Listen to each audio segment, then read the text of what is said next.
25,000. But the most important thing is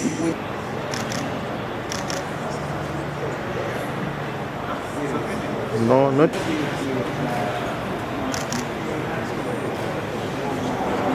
The NSSF Kampla Hills Run is back after 2 years, mainly with the COVID-19.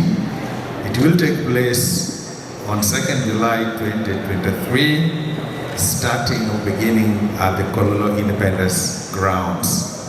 As New Vision, we are putting in 70 million worth of media value towards this run.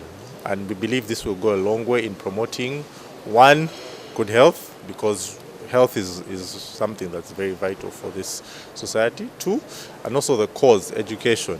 Tuli basanyufu nnyo ffe ng'abakozi ab'ekitongole kya UMEME, kumpi tuli abantu nga 32,000 abakola mu kitongole kya UMEME directly, naye ne tubeera n'abalala kumpi tulinga mu 8.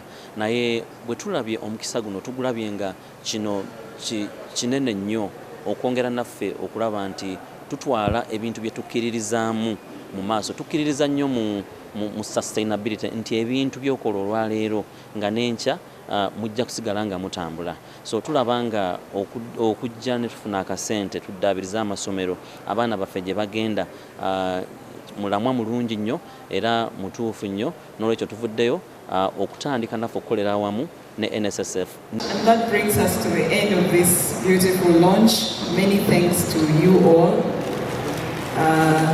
for your participation.